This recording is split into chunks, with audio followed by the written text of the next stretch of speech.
പതിറ്റാണ്ടായി വടക്കാഞ്ചേരിയുടെ കന്നഡ വ്യാപാര രംഗത്ത് വിശ്വസ്ത സേവന പാരമ്പര്യമുള്ള ജോൺസൺ കന്നഡ വ്യാപാരം ഇപ്പോൾ ആധുനിക രീതിയിൽ നവീകരിച്ച ഷോറൂമിൽ തിങ്കൾ വെള്ളി ദിവസങ്ങളിൽ രാവിലെ 10 മണി മുതൽ ഉച്ചയ്ക്ക് 1 മണി വരെ കണ്ണ് ഡോക്ടറുടെ പരിശോധന, ഡ്രൈവിംഗ് ലൈസൻസിനായുള്ള സർട്ടിഫിക്കറ്റുകൾ, വിദ്യാർത്ഥികൾക്ക് ആവശ്യമായ ആന്റി ഗ്ലെയർ ബ്ലൂ കട്ട് ലെൻസുകൾ കുറഞ്ഞ വിലയിൽ, ദിവസവും രാവിലെ 9 മണി മുതൽ രാത്രി 8 മണി വരെ ക്വാളിഫൈഡ് ഒപ്റ്റോമെട്രിസ്റ്റിന്റെ സേവനം, എല്ലാവിധ ബ്രാൻഡഡ് ഫ്രെയിമുകൾ, ലെൻസുകൾ എന്നിവ കുറഞ്ഞ നിരക്കിൽ.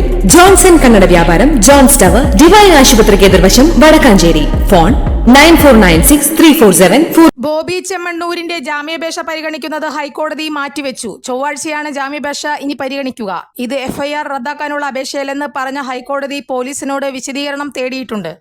കീഴ്ക്കോടതിയിൽ ഉന്നയിച്ച അതേ വാദങ്ങൾ തന്നെയാണ് ബോബിയുടെ അഭിഭാഷകൻ ഹൈക്കോടതിയിലും ഉന്നയിച്ചത്. ബോബിക്കെതിരെയുള്ളത് ഹണി റോസ് കെട്ടിച്ചമച്ച കഥയനുസരിച്ച് തയ്യാറാക്കിയ കേസെന്നും നടി വേട്ടയാടുകയാണെന്നും അഭിഭാഷകൻ പറഞ്ഞു. പരാതിക്കാരിയുടെ ആക്ഷേപങ്ങൾ അടിസ്ഥാനവിരുദ്ധമെന്ന് അഭിഭാഷകൻ പറഞ്ഞു. പരാതിക്ക് ആധാരമായ സംഭവത്തിന്റെ ദൃശ്യങ്ങൾ നടി തന്നെ ഫേസ്ബുക്കിൽ പോസ്റ്റ് ചെയ്തിട്ടുണ്ട്. അന്ന് നടി തന്നെ പുകഴ്ത്തി സംസാരിച്ചു. ഇതിന് ദൃശ്യങ്ങൾ തന്നെ തെളിവുണ്ടെന്നും ജാമ്യാപേക്ഷയിൽ ഹൈക്കോടതിയിൽ വാദമുയർന്നു. പോലീസിന്റെ അറസ്റ്റ് നടപടി നിയമവിരുദ്ധമെന്ന് അഭിഭാഷകൻ പറഞ്ഞു. തന്നെ തടഞ്ഞുവെച്ചത് യൂണിഫോമിലല്ലാതെ എത്തിയ ഒരു സംഘം ആളുകളാണെന്നും 24 മണിക്കൂറിലധികം സമയം തന്നെ നിയമവിരുദ്ധമായി കസ്റ്റഡിയിൽ വെച്ചുവെന്നും പ്രതിഭാഗം വാദിച്ചു. പരാതിക്കാരിയുടെ രഹസ്യമൊഴി രേഖപ്പെടുത്തിയ മജിസ്ട്രേറ്റാണ് ജാമ്യാപേക്ഷയിൽ വാദം കേട്ടതെന്നും ഇത് നടപടിക്രമങ്ങൾക്ക് വിരുദ്ധമെന്നും വാദിച്ച് ജാമ്യം നിഷേധിച്ച മജിസ്ട്രേറ്റ് കോടതിക്കെതിരെ ബോബി ചെമ്മണ്ണൂരിന്റെ അഭിഭാഷകൻ രംഗത്തുവന്നു. കൂടുതൽ വാർത്തകൾക്ക് ഞങ്ങളുടെ ചാനൽ സബ്സ്ക്രൈബ് ചെയ്യുക.